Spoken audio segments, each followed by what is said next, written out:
अध्याय 121। यांग शिन के पास कितनी सेना है?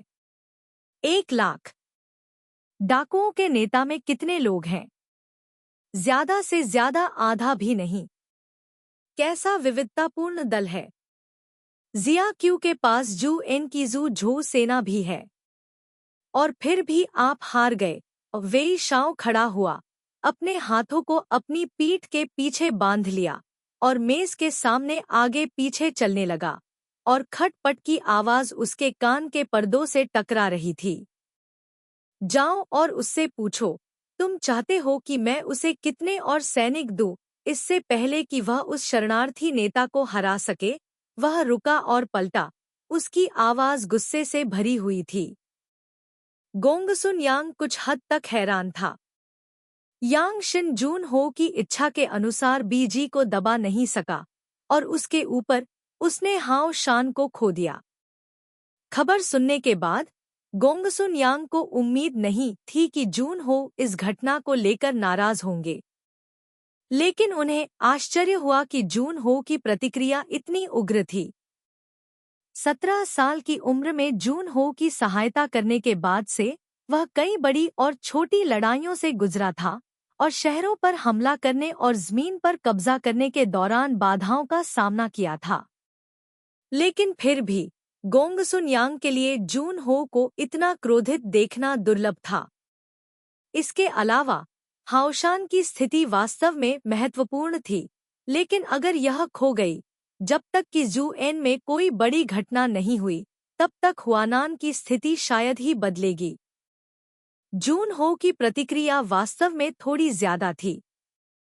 गोंगसुन यांग ने जल्दी से पूछा, मेरे स्वामी, कृपया शांत हो जाइए।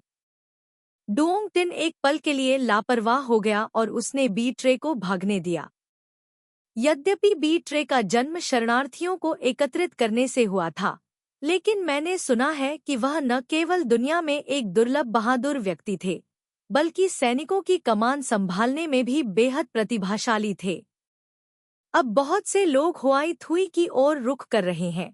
अनगिनत लोगों ने खबर सुनी और शरण लेने के लिए आ गए। प्रभु को कम नहीं आंका जा सकता। बोलना समाप्त करके उसने वेई शाओ की ओर देखा। उसकी पीठ अकड़ने लगी।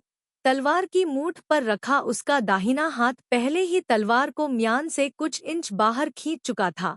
तलवार का शरीर चमक उठा। एक क्षण बाद, एक झपट्टा के साथ, उसने तलवार को वापस म्यान में डाल दिया, धीरे से अपनी उंगलियों को छोड़ा जो मूठ को कसकर पकड़े हुए थी, और घूम गया। मुझे एक पत्र भेजो, यांग शिन से कहो, किसी भी कीमत पर जल्दी से हाओशान को वापस ले लो, और लिंगबी में शरणार्थियों के उस नेता को प्रतिबंधित करो। वह एक पल के लिए रुक गया। लिंगबी उसके हाथों में नहीं पड़ सकता। उसे भगाओ। यदि आपको किसी मानवीय या भौतिक संसाधन की आवश्यकता हो तो मुझे बताएं। कांग टॉन डोंग स्तब्ध रह गया। एक क्षण के लिए हिचकिचाया। महाराज, कुछ शब्द हैं जो मैं नहीं जानता कि मुझे कहना चाहिए या नहीं। यदि आपके पास कहने को कुछ है तो कह दीजिए। अभी का गुस्सा गायब हो गया था। वह मेज के पीछे बैठा रहा। यंगझो, युझो और जियांगक्सिया से जुड़ा पूरा जुझो क्षेत्र हमेशा से एक महत्वपूर्ण स्थान रहा है, जिसके लिए सैन्य नेता अक्सर लड़ते रहते हैं। हालांकि बेट्रे अचानक प्रकट हुए, लेकिन उन्हें कम करके नहीं आंका जा सकता। अगर भविष्य में भगवान दुनिया के लिए कोई बड़ी योजना बनाना चाहते हैं, तो वह अभी दुश्मन बनने के लिए बाघ नहीं उठा सकते। मेरी राय में मेरे स्वामी को इस बारे में कोई बड़ी बात बनाने की जरूरत नहीं है। उसने वेई शाओ की ओर देखा। मैंने सुना है कि रानी की एक बहन है जिसका विवाह बी ट्रे से हुआ है।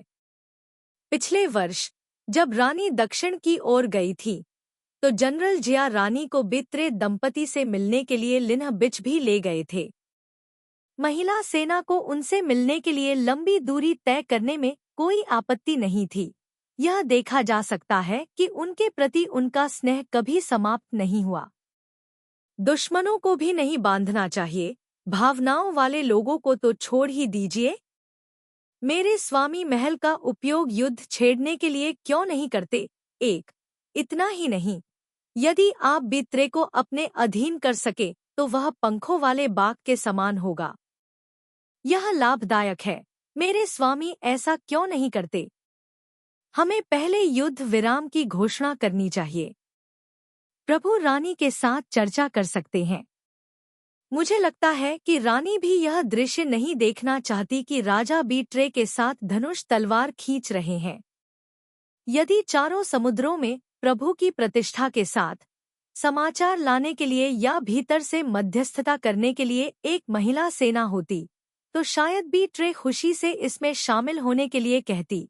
एक महान युद्ध लड़ने के लिए महल का उपयोग करना, युद्ध के बजाय विलुप्तीकरण का उपयोग करना। सलाहकार, क्या आपको लगता है कि हर कोई खुश करने लायक है? कांग टॉन डोंग के बोलने का इंतजार किए बिना ही वेई थिएउ ने बीच में ही टोक दिया। उसके चेहरे पर ठंडक थी। बस एक नेता एक छोटे तंग स्थान पर रह रहे प्रवासियों के एक समूह का नेतृत्व कर रहा है। क्या हमें इतना सहनशील होना होगा? आपको कुछ और कहने की जरूरत नहीं है। मैंने मन बना लिया है, बस अपना पिछला विचार डोंग टिन को बता दो। बोलना समाप्त करने के बाद उसने अपना लबादा उठाया और खड़ा हो गया, बिना पीछे देखे तेजी से चला गया। गोंगसुन यांग ने जून हो की विदा होती हुई आकृति को देखा, असमंजस में भौहें सिकोड़ते हुए।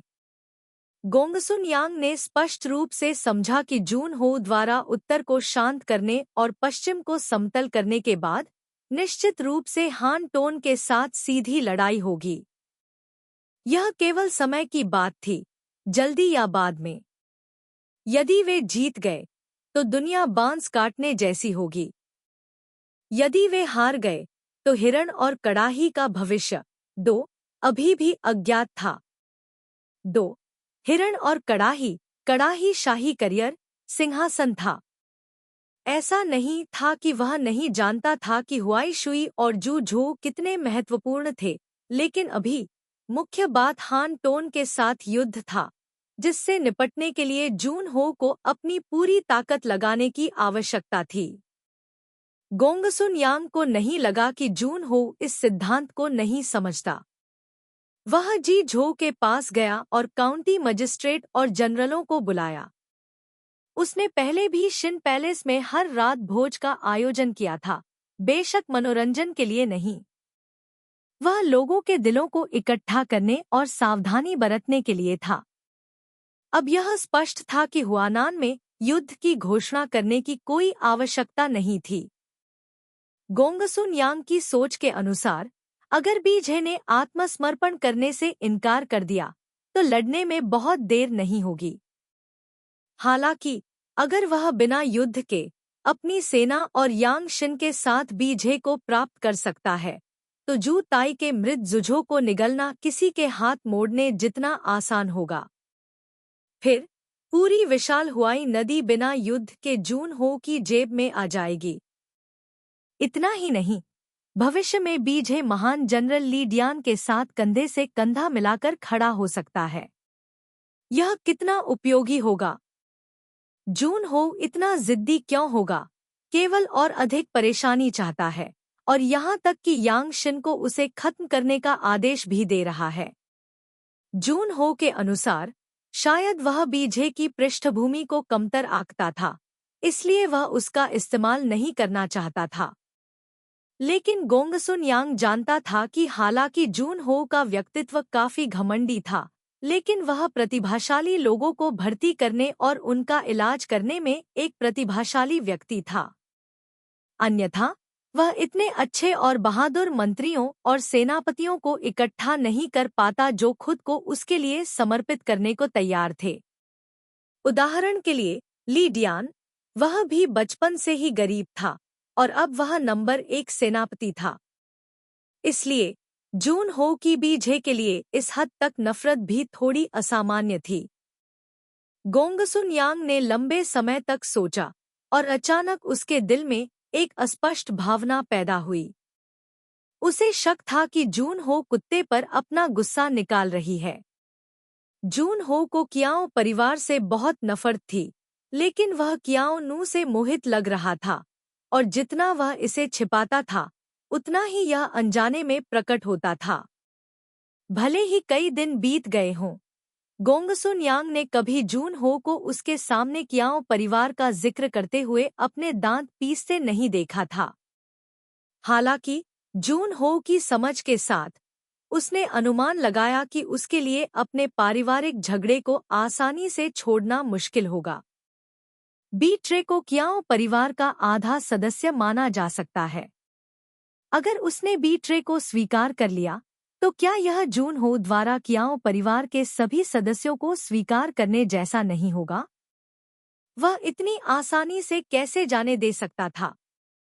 इसका एक ही कारण है, अन्यथा गोंगसुन यांग जून हो के अजीब रूढ़िवादी रवैये को समझ नहीं पाता। मीटिंग हॉल में गोंगसुन यांग अपनी दाढ़ी को सहलाता हुआ धीरे धीरे आगे पीछे चलता रहा। वह सोच रहा था या उसे रानी को सूचित करना चाहिए। उसे सलाह देने के लिए बाहर आने देना उसके होंठ और मुंह को चीरने से थोड़ा अधिक प्रभावी होगा, लेकिन उसने जल्दी से इस विचार को दूर कर दिया। जून हो निश्चित रूप से रानी से छिपा रहा था कि उसने यांग शिन को बीजे को खत्म करने का आदेश दिया था। आम तौर पर शिविर में जून हो द्वारा उसका सम्मान किया जाता था। वह जो कुछ भी कहता था जून हो उसकी बात सुनता था, और सेनापति और सैनिक भी उसका बहुत सम्मान करते थे। लेकिन उसका आधिकारिक पद अभी भी जून हो का सैन्य सलाहकार था। तथाकथित सैन्य सलाहकार का काम सैन्य मामलों की निगरानी करना, सैन्य मामलों पर सलाह देना, अंतिम निर्णय लेना और वरिष्ठों के आदेशों को सुनना था। एक और कारण जून हो की हाल की परेशान करने वाली और अनुचित हरकतें थी। भले ही गोंगसुन यांग पर ईशनिंदा का आरोप लगाया जाए, वह निश्चित रूप से फिर भी बोलेगा। हालांकि अगर जून हो ने सोचा कि उसने अनुमान लगाया था कि दो कियाओ वेई परिवारों के बीच नफरत के कारण जानबूझकर बी ट्रे को मिटाना चाहता था, वह एक बाहरी व्यक्ति था। जून हो की इच्छा के विरुद्ध गुप्त रूप से काम करना भी उचित नहीं था। वह केवल एक सैन्य सलाहकार था, इसलिए पहली बात जो उसे सोचनी चाहिए वह सैन्य मामले थे। हुआई शुई की वर्तमान स्थिति को देखते हुए अगर यांग शिन काम पूरा कर सकता है और बी ट्रे की शक्ति को खत्म कर सकता है तो यह बहुत अच्छा होगा। लेकिन अगर यांग शिन विफल हो जाता है तो वर्तमान त्रिकोण स्थिति बनी रहेगी। शायद बी ट्रे की उत्कृष्ट क्षमता के साथ थोड़े समय में ही उसके लिए डोंग तिन पर हमला करना और सुविधाजनक रूप से पूरे कू चाओ को निगलना असंभव नहीं है। इस समय यह बड़ी तस्वीर को भी प्रभावित नहीं करता है। इसलिए कांग टॉन डोंग ने एक पल के लिए हिचकिचाहट की। उसने पहले क्वान हो की इच्छाओं का पालन करने का फैसला किया। उसे कुछ समय के लिए अपनी मर्जी से चलने दे। चुपचाप परिस्थिति को बदलते हुए देखते हुए जब समय आए परिस्थिति के अनुकूल ढल जाओ और भविष्य के लिए योजना बनाओ। अगले दिन जियाओ कियाओ ने जाने की तैयारी पूरी कर ली थी, लेकिन वेई शाओ ने उसे बताया कि एक घटना के कारण वे फिलहाल नहीं जा सकते और उन्हें कुछ और दिनों के लिए जिंडू में रहना होगा।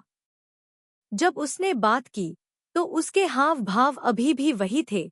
जियाओ कियाओ कैसे अनुमान लगा सकती थी कि यात्रा कार्यक्रम में बदलाव का कारण हुआनान में युद्ध था? उसने सोचा कि कोई महत्वपूर्ण बात होगी जो उसे बताना असुविधाजनक होगा।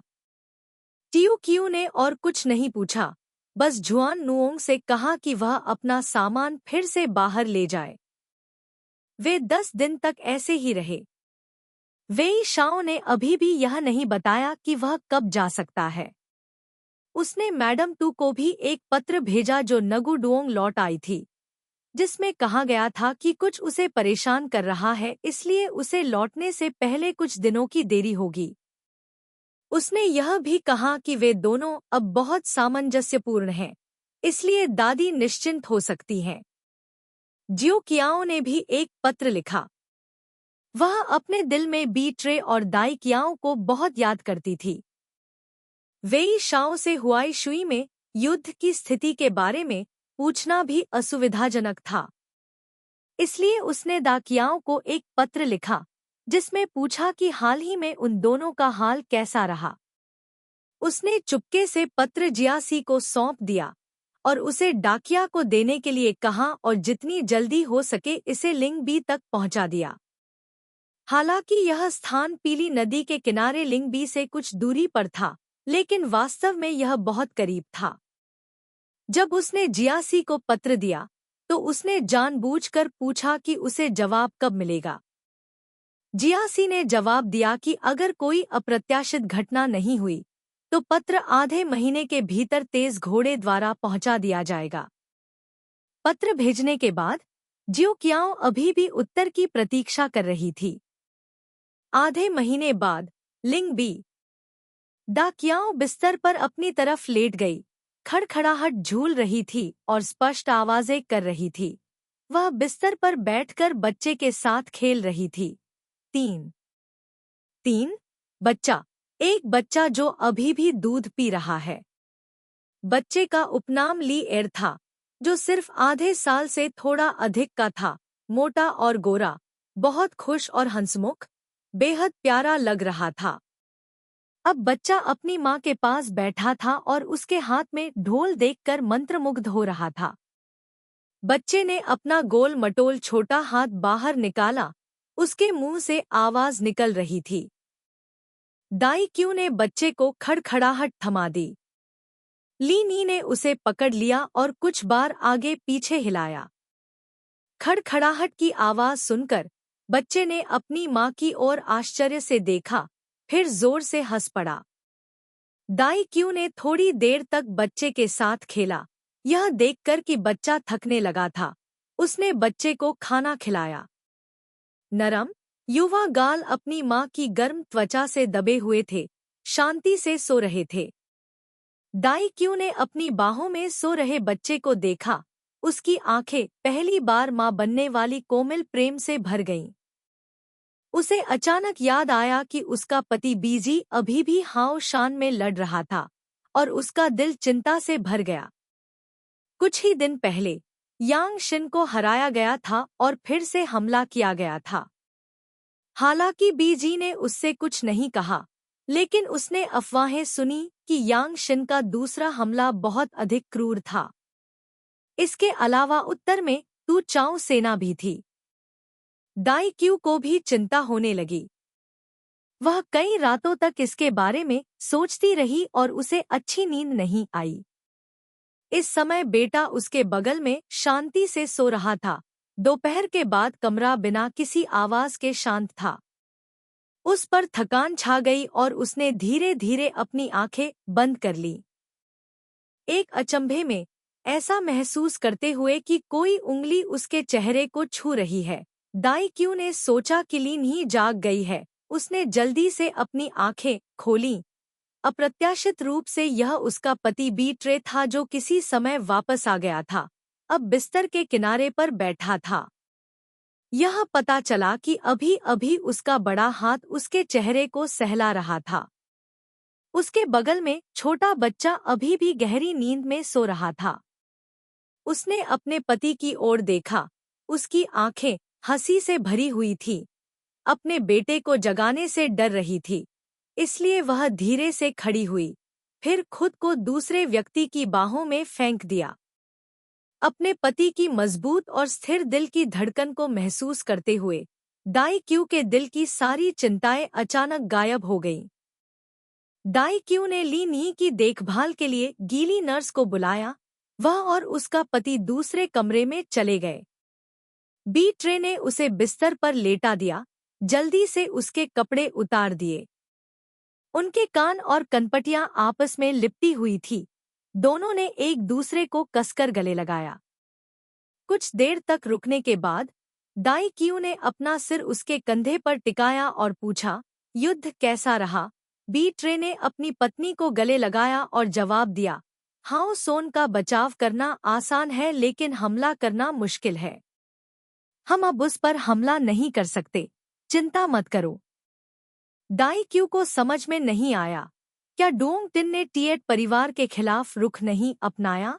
तुम जू एन को अब क्यों नहीं मारते? तुम उसके लिए इतनी बार मुश्किलें क्यों खड़ी करना चाहते हो?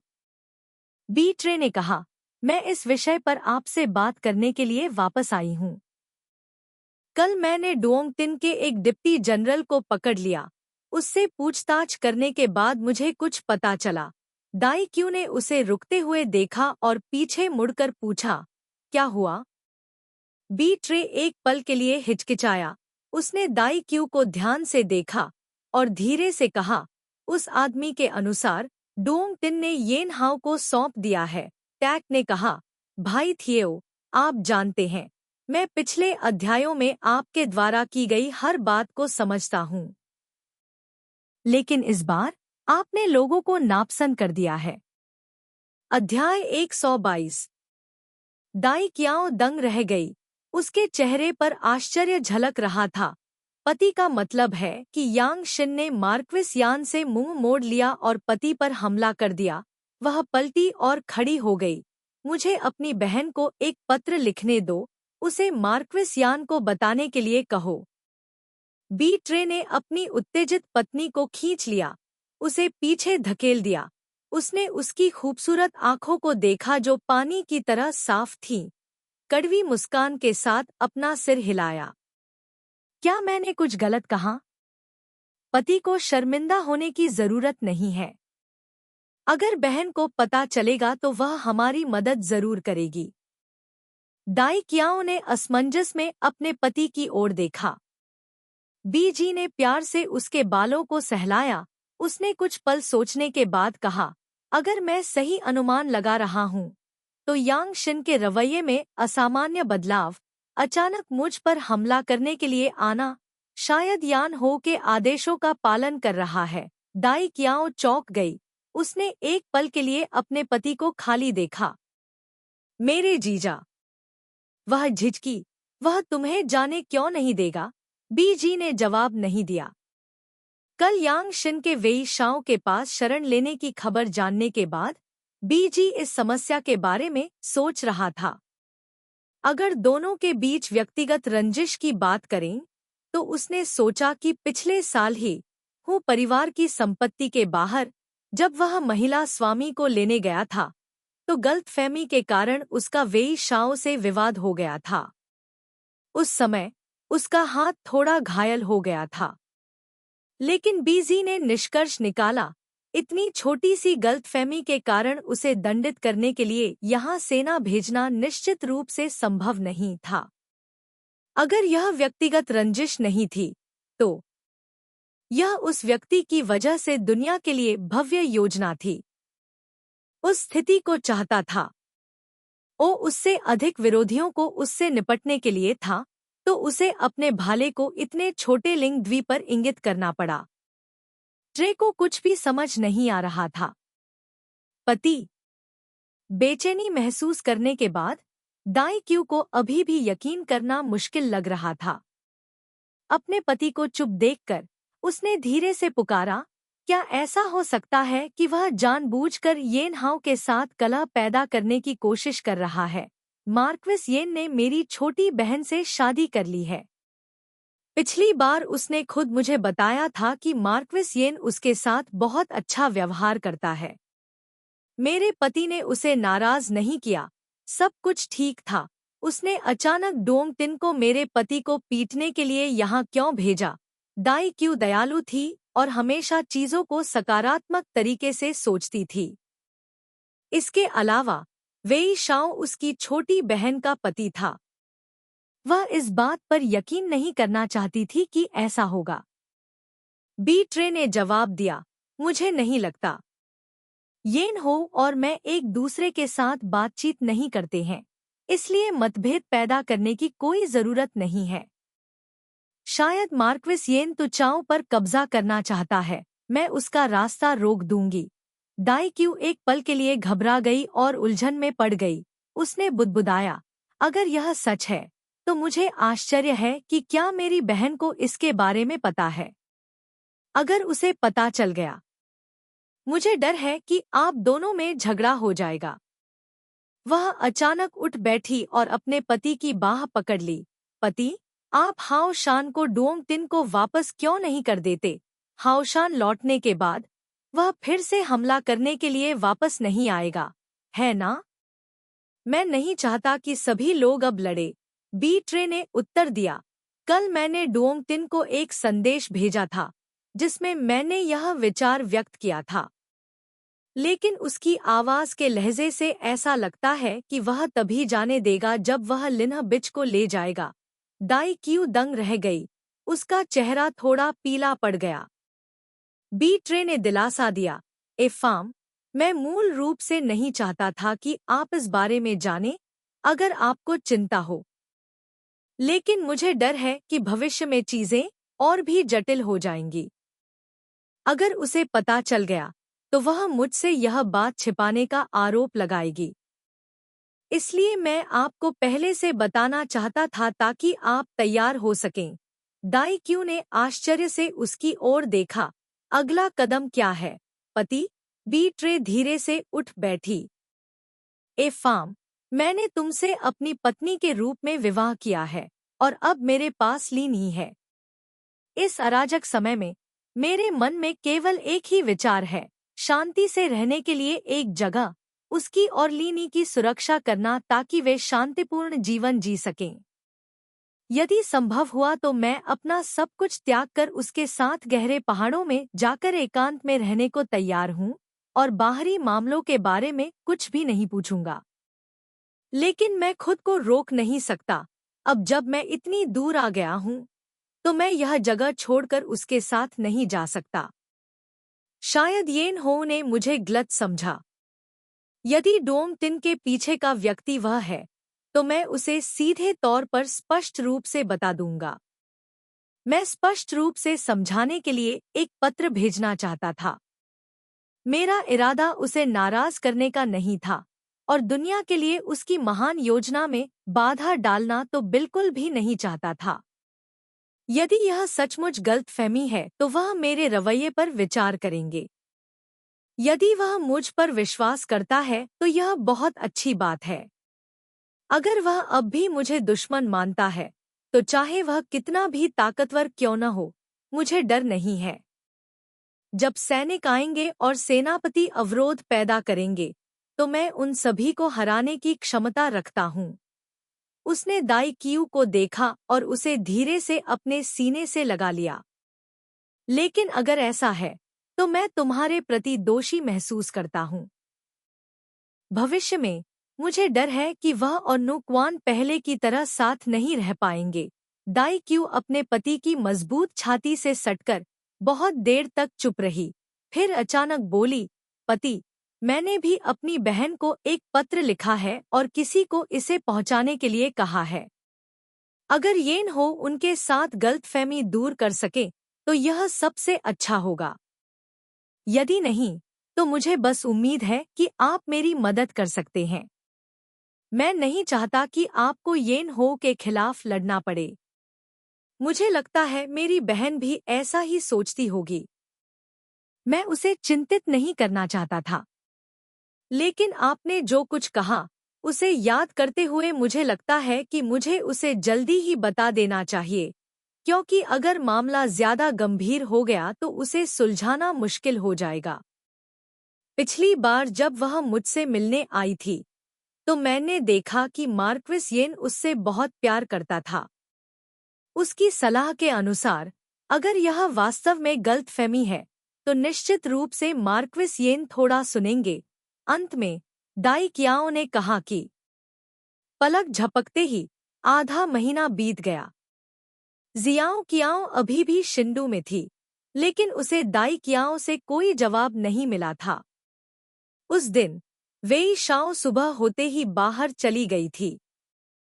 जियाओ कियाओ के पास करने के लिए कुछ नहीं था, इसलिए उसे पत्र याद आ गया।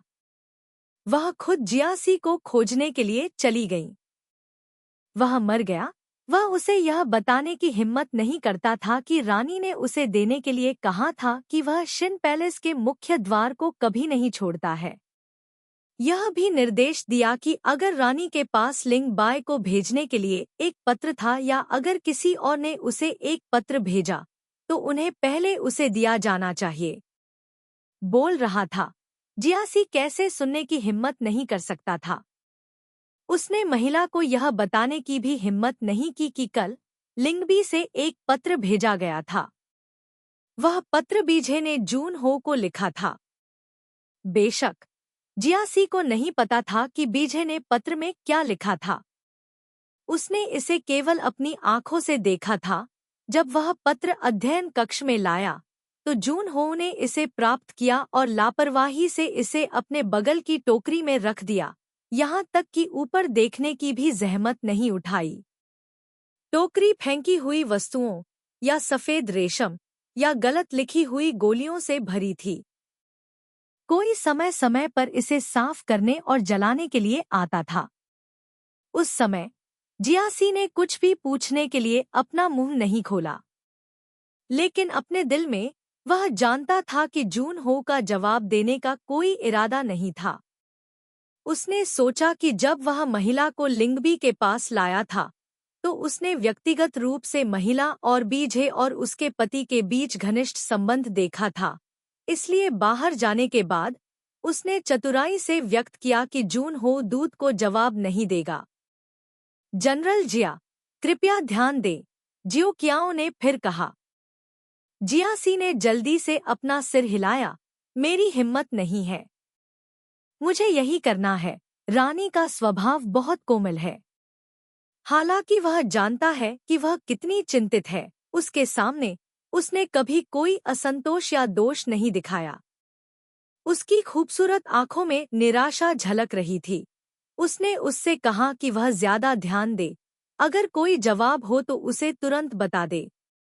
महिला को इस तरह वापस आते देख जियासी को और भी शर्मिंदगी महसूस हुई। उससे बात करते समय उसने सीधे उसकी आंखों में देखने की भी हिम्मत नहीं की। जियो क्याओ ने जियासी के असामान्य भाव पर ध्यान नहीं दिया। वह मुस्कुराई और सिर हिलाकर उसकी ओर देखा और फिर मुड़कर चली गई। जब वह कमरे में वापस लौटी तो एक क्षण बाद जुआन नुओंग उसके पास आया। मेरी महिला, बताओ यहाँ कौन है? कौन? ट्यू क्यू ने देखा कि वह बहुत खुश थी और स्पष्ट रूप से पूछा। जुआन नोंग ने अब और संकोच नहीं किया। यह पिछले टोंग लैंग क्वान है। ट्यू क्यू कांप उठा। मैंने अभी बाहर से सुना है कि कोई मुझे ढूंढ रहा है, दरवाजे के बाहर इंतजार कर रहा है।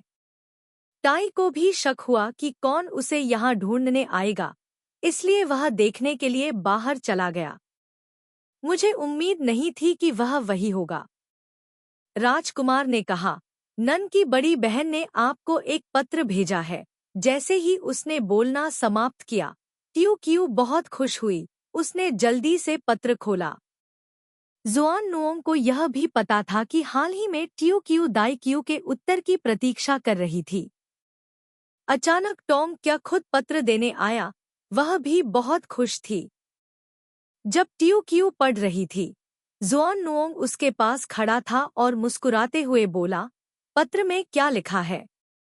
बच्चे के बारे में क्या? अब 6 या 7 महीने से ज्यादा हो गए होंगे।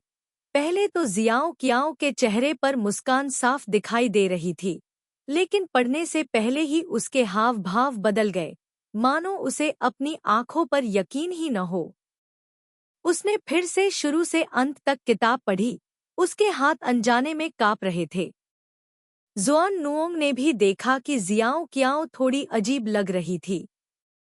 उसने उसके चेहरे को देखा जो अचानक बर्फ की तरह सफेद हो गया था और उसके होंठ भी सफेद हो गए थे। वह डर गई और जल्दी से पूछा, क्या हुआ? पत्र में क्या लिखा है? क्या राजकुमार अभी तक चला गया है? ट्यू क्यू ने फिर पूछा। उसने जुआन नुओंग के जवाब का इंतजार किए बिना ही अपने पैर उठाए और बाहर भाग गई। उसका दिल इस कदर अस्त व्यस्त था, उसके हाथ पैर कांप रहे थे, इस हद तक कि जैसे ही वह दरवाजे पर पहुंची, वह लगभग दहलीज पर गिर पड़ी और जमीन पर गिर पड़ी। सौभाग्य से जुआन नुओंग तेज और फुर्तीला था। उसने पीछे से उसका साथ दिया। वह और भी घबरा गई। आखिर हुआ क्या? थोड़ा धीरे चलो, मैं तुम्हें चलने में मदद करूंगी। क्यू क्यू ने अपनी आंखें बंद कर लीं, अपने मन को शांत करने की कोशिश करते हुए। उसने कुछ नहीं कहा और जल्दी से टिन पैलेस के साइड दरवाजे की ओर चल दी। अध्याय 123। जैसे ही ट्यू क्यू वापस लौटी, वह बिना किसी हलचल के बैठ गई। अभी अभी वह दरवाजे के बगल के आंगन में टोंग क्या से मिली, जो लिनबिच में युद्ध की स्थिति के बारे में पूछ रहा था। जुआन नोंग भी पास में ही खड़ा था, इसलिए वह कमोबेश समझ गई। टोंग क्या ने कहा। जब वह चला गया तो डोंग टिन हाओ सोन से लड़ रहा था और टिए टेम ने भी खबर सुनी और आ गई। लेकिन कृपया ज्यादा चिंता मत करो, लेडी। हाओशान की रक्षा करना आसान है, हमला करना मुश्किल है। बीजे के पास सैनिकों का उपयोग करने की एक रणनीति है। यांग शिन और जू एन एक दूसरे के खिलाफ पहरे पर हैं, इसलिए लिंगबी को अभी किसी भी चीज की चिंता करने की जरूरत नहीं है। जोंग जी ने यह भी कहा कि कल वह जून हो को बीजे का पत्र देने के लिए यहाँ आया था, लेकिन जून हो ने कोई जवाब नहीं दिया। हालांकि उन्हें बीजे के पत्र की सामग्री नहीं पता थी, लेकिन यह निश्चित रूप से लिंगबी में युद्ध की स्थिति से संबंधित था। जून हो के जवाब की प्रतीक्षा करते हुए उसने पहल की और नू जून का समर्थन मांगा, कोशिश करने के लिए एक शब्द मांगा। जब उसने खबर सुनी तो जुआन नियांग बेहद चिंतित थी। हालांकि जोंग जी ने कहा था कि लिंगबी की स्थिति फिलहाल चिंता करने लायक नहीं थी, यहाँ तक कि जुआन नियांग भी समझ गई थी कि भले ही लिंगबी आज सुरक्षित हो, लेकिन यह वास्तव में खतरे से भरा था। इसलिए पत्र पढ़ने के बाद नू जून ने इतनी दृढ़ता से प्रतिक्रिया व्यक्त की। यह इसलिए भी था क्योंकि वह लिंगबी में युद्ध के बारे में चिंतित थी। जुआन नियांग ने अनुमान लगाया कि बी ट्रे ने मदद मांगने के लिए जून हो को एक पत्र लिखा था। दाई कियाओ ने नू जून को एक पत्र भेजा, सामग्री शायद वही थी। जब वह लौटी तो उसने देखा कि जियो कियाओ अभी भी बैठी है, उसकी अभिव्यक्ति कठोर है। जुआन नुओंग और भी अधिक चिंतित थी। उसने सलाह देने के लिए आगे कदम बढ़ाया, दुखी मत हो। पिछली बार जब टिएट थाई ने दुयेन चाओ पर हमला किया था तो नाम क्वान ने मदद की थी और समस्या का समाधान किया था। अब लिनबिच खतरे में है। नु क्वान को नाम क्वान को समझाने की कोशिश करनी चाहिए। नाम क्वान निश्चित रूप से मदद करेगा। जुआन नोंग, मेरे लिए जियातू को बुलाओ, क्यू क्यू अचानक बोल पड़ी। जुआन नोंग को बीच में ही टोक दिया गया। उसने एक पल के लिए ट्यू क्यू को देखा। उसकी अभिव्यक्ति पहले से कहीं ज्यादा शांत थी। थोड़ी देर की हिचकिचाहट के बाद जुआन नोंग ने जवाब दिया और जल्दी से बाहर चली गई। जब वह चली गई तो ट्यू क्यू ने अपनी आंखें बंद कर ली और एक गहरी सांस ली। जियातू ने रानी को पुकारते हुए सुना और जल्दी से चली गई। अशिष्ट होने की हिम्मत नहीं जुटा पाई। वह रानी के कमरे के दरवाजे के बाहर सीढ़ियों पर इंतजार कर रहा था। काफी देर तक इंतजार करने के बाद उसका दिल तेजी से धड़क रहा था। तभी अचानक उसे कदमों की आहट सुनाई दी। उसने ऊपर देखा और गलियारे के अंत में एक जानी पहचानी पतली आकृति दिखाई दी। उसका दिल धड़क उठा। उसने ध्यान से देखने की हिम्मत नहीं की और जल्दी से अपना सिर झुका लिया। जियाओ कियाओ सीढ़ियों पर रुक गया, जियासी के सलामी खत्म करने का इंतजार करते हुए। उसकी आंखें उसके चेहरे पर गिर गईं। एक शब्द भी नहीं बोला। जियासी ने उसे देखा तो उसे और भी ज्यादा दोषी महसूस हुआ। उसका दिल तेजी से धड़क रहा था, साथ ही गर्मी के मौसम ने उसके माथे पर पसीना ला दिया था। एक पल बाद उसने आखिरकार रानी की आवाज अपने सिर के ऊपर गूंजती हुई सुनी। जनरल जिया, पिछली बार मैंने आपसे लिंगबी को एक पत्र भेजने के लिए कहा था, लेकिन कोई जवाब नहीं आया। शायद रास्ते में खो गया हो। चूंकि इसमें कुछ महत्वपूर्ण है, इसलिए मुझे लगता है कि मुझे एक और लेख लिखना चाहिए। मुझे उम्मीद है कि जनरल जिया इसे मेरे लिए भेज देंगे। जियासी ने राहत की सांस ली। फिर उसे और भी शर्मिंदगी महसूस हुई। एक पल के लिए झिझकते हुए उसने देखा कि महिला मेलबॉक्स लेकर आई है, इसलिए वह जल्दी से आगे बढ़ा और उसे लेने के लिए दोनों हाथ ऊपर उठाए। धन्यवाद, जनरल जिया। जियो कियाओ ने उसे देखकर थोड़ा मुस्कुराया, फिर मुड़कर चला गया। जियासी ने देखा कि महिला की पीठ धीरे धीरे दूर जा रही थी। जिस मेलबॉक्स को उसने अपने हाथ में कसकर पकड़ रखा था, वह जलने वाला लग रहा था। उसे अभी अभी उसकी मुस्कान याद आई और उसका मूड अचानक अजीब हो गया। सीढ़ियों के नीचे बहुत देर तक खड़े रहने के बाद वह धीरे धीरे मुड़ा और चला गया। शाम ढलने पर वी शाओ वापस लौटा। वह अपने घोड़े से उतरा और अंदर चला गया। जियासी भी उसका स्वागत करने के लिए आगे बढ़ा। जियासी के पिता भी पहले वी जिंग के अधीन एक जनरल थे, लेकिन बाद में युद्ध में उनकी मृत्यु हो गई। 16 साल की उम्र में जियासी सेना में भर्ती हो गया। 2 साल पहले उसे बहादुर कप्तान के पद पर पदोन्नत किया गया। यह देखा जा सकता है कि वी शाओ उस पर कितना भरोसा करता था।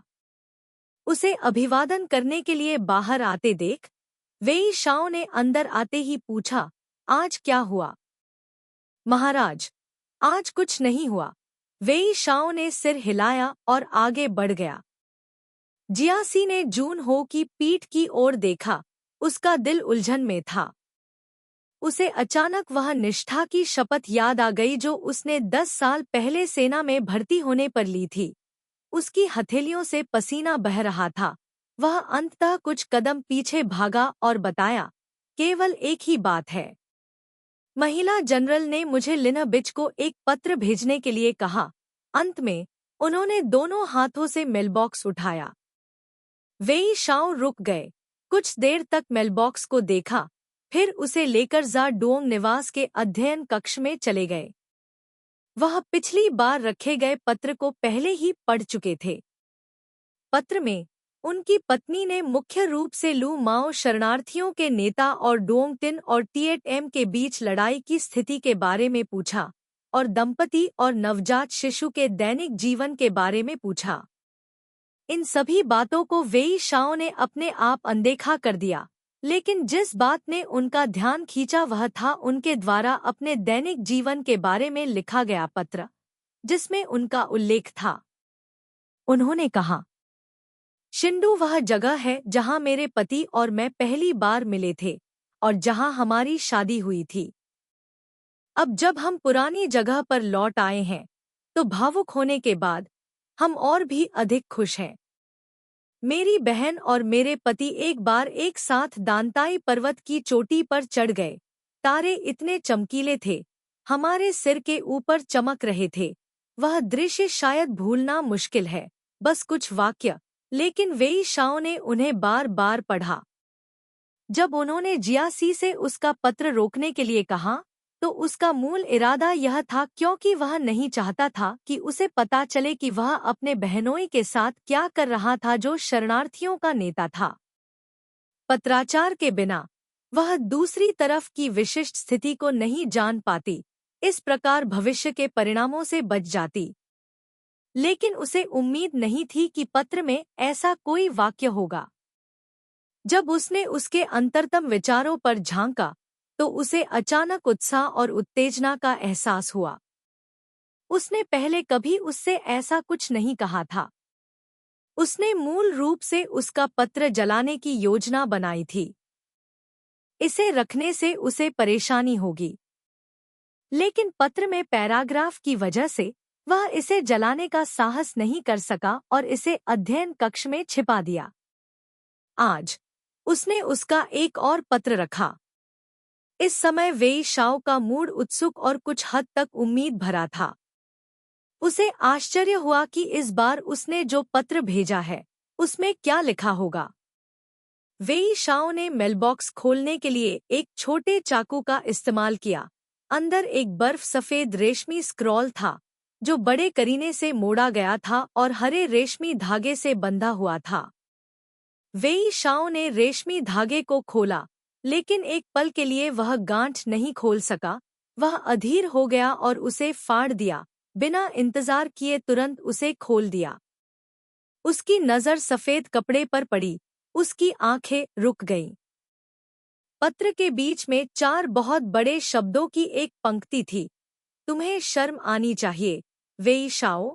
स्याही बहुत मोटी थी, कपड़े में गहराई से समा गई थी, चारों ओर फैल गई थी। यह देखा जा सकता था कि इन 4 शब्दों को लिखते समय लेखक ने कितनी मेहनत की थी।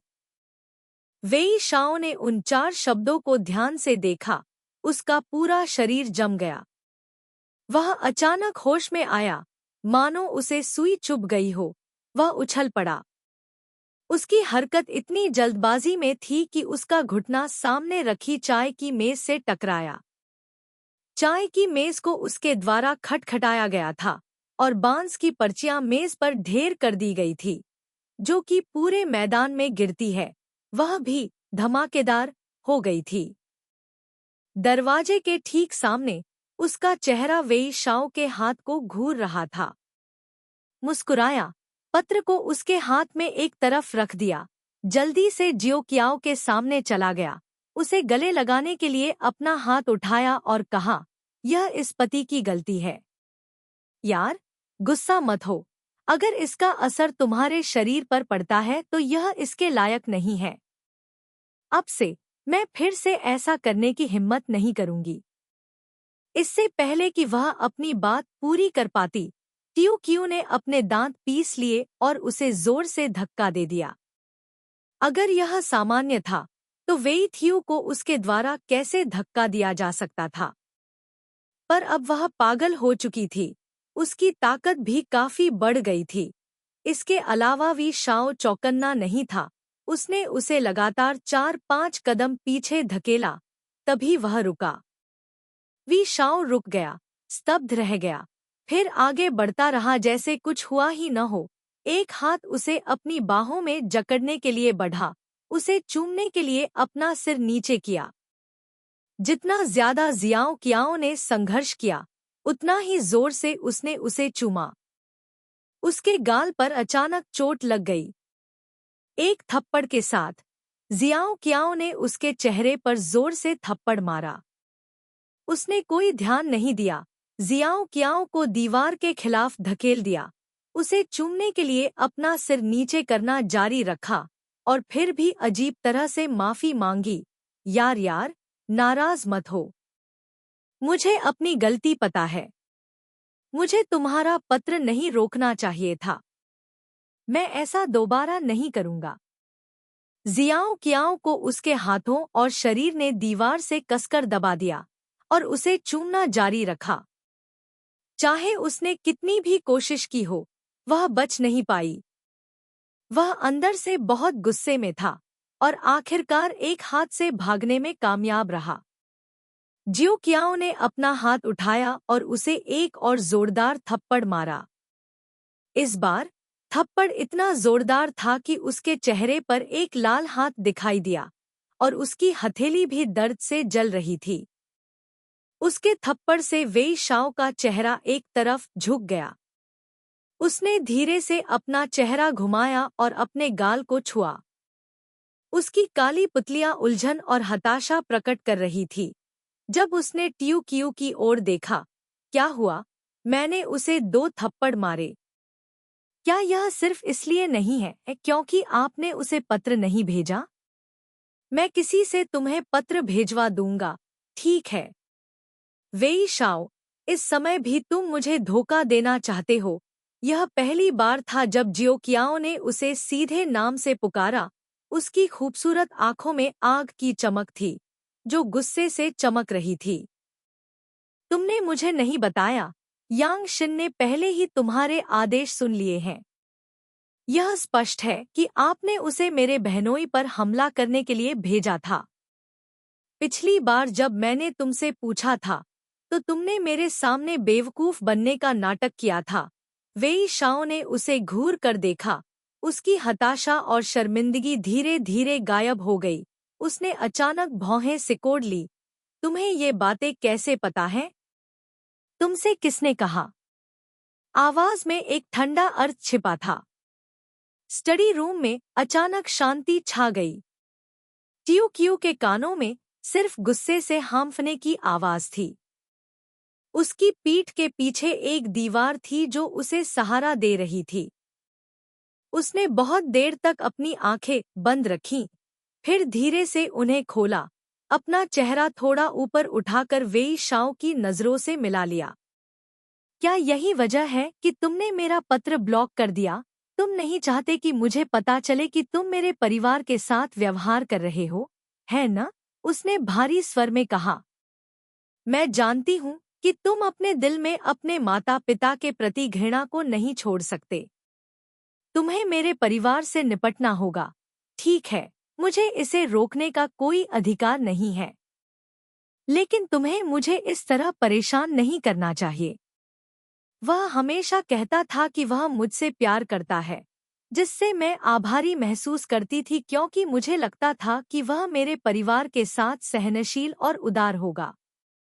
मुझे भ्रम था, लेकिन फिर जैसे ही मैंने अपनी पीठ मोड़ी, उसने इस तरह की चीजें की, उन्हें नुकसान पहुंचाने का इरादा किया। उसकी आंखों में आखिर क्या है? टीओ क्यू की आंखों में गुस्सा कम हो गया था, उदास और अंधेरा।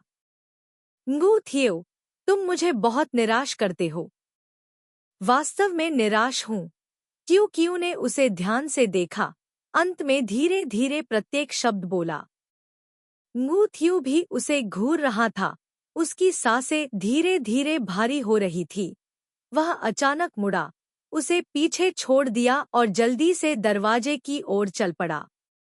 दरवाजे पर वह अचानक रुक गया, पीछे मुड़ा और बोला, होई सोन क्षेत्र का भूगोल बहुत महत्वपूर्ण है। मुझे इसे अवश्य प्राप्त करना चाहिए। एक बैग में रखी कोई चीज बाहरी लोगों को सपने कैसे दे सकती है? अगर मैं तुम्हें सम्मान नहीं देता, तो मैं यांग शिन को शरणार्थियों के उस नेता का पीछा करने और उसे मारने के लिए अपनी पूरी ताकत लगाने देता। क्या उसे आज की तरह यांग शिन के खिलाफ लड़ने के लिए इतना मजबूत होने देना जरूरी है? यह कहते हुए उसने दरवाजा जोर से खोला और बाहर चला गया। अध्याय 124। एक बार जब वे दोनों झगड़ पड़े, तो वी शाओ की परंपरा थी कि गुस्सा आते ही वह गायब हो जाता था। जियाओ कियाओ को कुछ न कहने की आदत थी। जब वह वाक्य छोड़कर भाग गया, तो जियाओ कियाओ के पैर ढीले पड़ गए और उसमें कोई ताकत नहीं बची। वह अपने पीछे की दीवार से सट गई और धीरे धीरे जमीन पर गिर गई।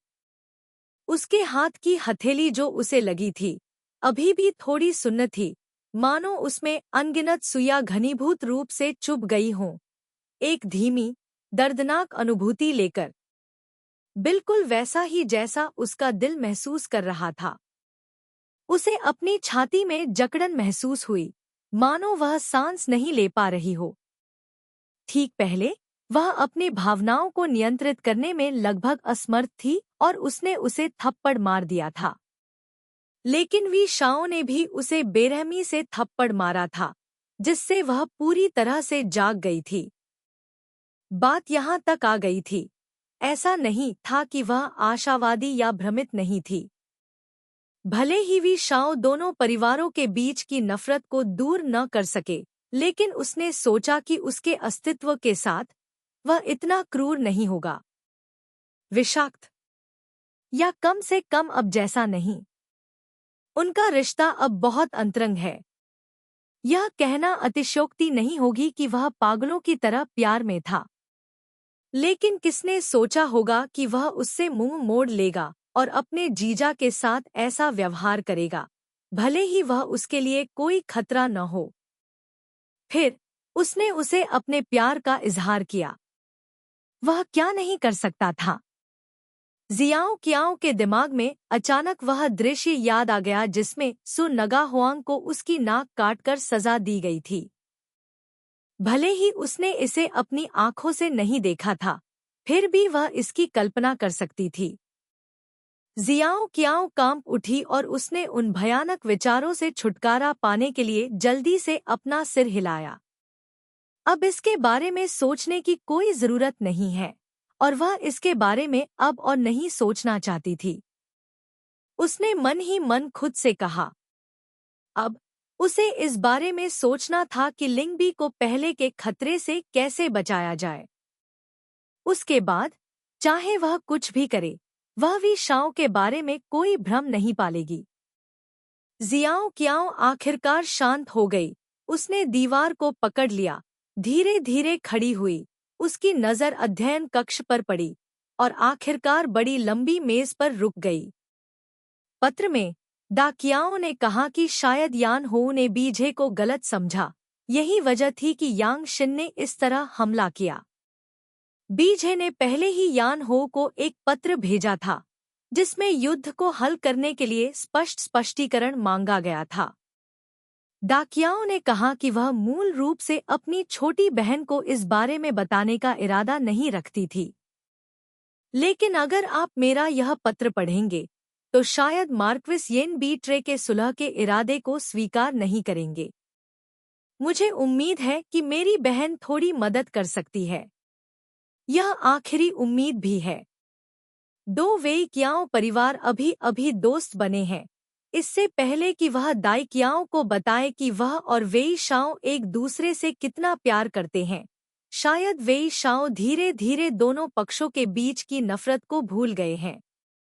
इसलिए उसने सोचा कि शायद किसी गलतफहमी की वजह से यांग शिन ने हमला किया। यह कोई आश्चर्य की बात नहीं थी कि दा कियाओ ने ऐसा क्यों सोचा। यहाँ तक कि खुद जियाओ कियाओ को भी जब पहली बार यह सुना तो उसे यकीन करना मुश्किल लगा। जियाओ कियाओ बड़ी मेज के पीछे गई, जमीन पर बिखरे बांस के पत्तों के ढेर को पलटा। मेज पर कई सफेद रेशमी किताबें और बांस के पत्ते बिखरे हुए थे। उनमें से लगभग सभी समाचार, सैन्य सूचनाएं थी, जो वह पाना नहीं चाहती थी। उसने अध्ययन कक्ष में कई जगहों पर नजर डाली और वह पत्र भी ढूंढ निकाला जो उसने पहले दा कियाओ को लिखा था। उसने इसे युद्ध रिपोर्टों के ढेर में रख दिया था, लेकिन वह इसे नहीं ढूंढ पाई। उसने फिर से अध्ययन कक्ष के चारों ओर देखा। उसकी नजर मेज के बगल में कूड़ेदान पर पड़ी। जियाओ कियाओ जल्दी से वहां गई और उसमें खोजबीन की। आखिरकार उसे सही सलामत मेलबॉक्स मिल गया। जियाओ कियाओ ने मेलबॉक्स खोला, उसमें से पत्र निकाला, उसे खोला और पढ़ा। अंत में उसे वह पत्र मिल गया जो बीजे ने वापस भेजा था।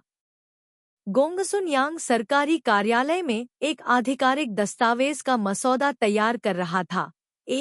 उसकी लिखावट उड़ रही थी जब अचानक एक नौकर धुएं की तरह दौड़ता हुआ आया, यह सूचना देते हुए कि महिला जनरल आ गई है।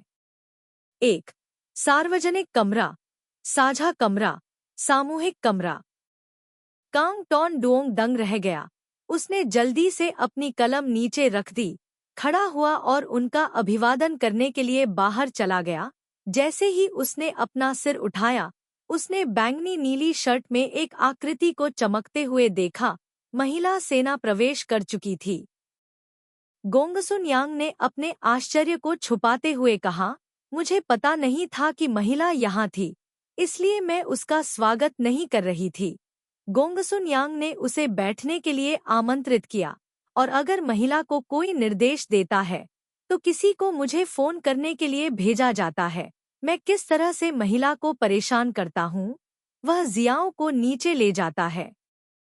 जूनहू को भेजा गया। बीट्रे के विचार। वह मार्क्विस का दुश्मन बनने का इरादा नहीं रखता था और शू झो के लिए लड़ना तो और भी कम चाहता था। अब उनके पास लिन्ह बिच है, लेकिन यह अराजकता के बीच रहने के लिए एक जगह मात्र है। अपनी ईमानदारी दिखाने के लिए वह हाओ सोन को वापस करने को तैयार था। डोंग तिन ने मार्क्विस के आदेश का पालन किया और दूसरी बार दंड देने के लिए सैनिकों का नेतृत्व किया। ऐसा नहीं है कि मेरे जीजाजी उससे डरते हैं। लेकिन यह लड़ाई वास्तव में इसके लायक नहीं है और वह मुझे किसी मुश्किल स्थिति में भी नहीं डालना चाहते हैं। मैं जानता हूँ कि आप दूरदर्शी हैं। आपको यह भी स्पष्ट रूप से देखना चाहिए कि क्या लिन बिच की स्थिति क्वान हाउ के लिए उपयुक्त है। शायद आप मुझसे बेहतर समझते हैं। मैं आपसे विनती करता हूँ कि आप पहले बड़ी तस्वीर को सामने रखें और मार्क्विस को सलाह दें कि वह इतना जिद्दी न बने, क्योंकि छोटा बड़ा खो देगा। मैं बकवास नहीं कर रहा, लेकिन बी ट्रे की क्षमता दिन के समान स्पष्ट है। यदि उसे इस हद तक मजबूर कर दिया जाए कि उसके लिए वापस लौटना संभव न हो, तो वह अंत तक लड़ सकता है। जुझों के भविष्य की स्थिति का कोई भी अनुमान नहीं लगा सकता। जियो कियाओ ने बोलना समाप्त किया और उसे ध्यान से देखा। गोंगसुन यांग खड़ा हो गया, एक हाथ उसकी पीठ के पीछे, दूसरा हाथ उसकी दाढ़ी को सहलाते हुए, धीरे धीरे आगे पीछे चलते हुए। अचानक उसने जियो कियाओ की ओर देखा। महिला नहीं चाहती कि जून हो बीजे के साथ दुश्मनी करे। आप खुद जून हो को सलाह क्यों नहीं देते? यदि महिला ऐसा कहती है, तो मार्क्विस मुझसे बेहतर सुनेंगे। एक कारण है कि मैं यहाँ श्री कांग टोन से मेरे लिए बोलने के लिए कहने आया हूँ। मैंने मार्क्विस जून से शादी क्यों की, शायद आपको थोड़ा बहुत पता होगा। हम यह आशा रखते हैं कि हम उस रिश्ते को बेहतर बना सकते हैं। हालांकि हम हमेशा अपनी तरफ से पूरी कोशिश करते हैं, लेकिन शायद वह पर्याप्त नहीं है। मैं वास्तव में आपसे इसे छिपाने की हिम्मत नहीं कर सकता। आज सुबह लिन बिच की वजह से मैंने क्वान हाउ को गुस्सा दिला दिया। उसने अपनी आस्तीन उतारी और चला गया। डोंग तिन ने क्वान हाउ द्वारा बित्रे को दंडित करने का आदेश सुना। शायद यह दो क्यू और वेई परिवारों के बीच की दुश्मनी से भी उपजा था, और साथ ही यह दुनिया के लिए क्वान हाउ की महान योजना से भी संबंधित था। अब बी ट्रे ने गलतफहमी को हल करने की उम्मीद में सक्रिय रूप से शांति की तलाश करने के लिए एक पत्र भेजा, लेकिन क्वान हो ने उसे नजरअंदाज कर दिया, यहाँ तक कि उसकी ओर देखने की भी जहमत नहीं उठाई। यह व्यवहार तर्कपूर्ण नहीं है। वह हमारे परिवारों के बीच की नफरत को नहीं भूल पा रहा था और मैंने उसे नाराज कर दिया था। अगर मैं कुछ और कहती तो शायद वह मेरी बात नहीं सुनता।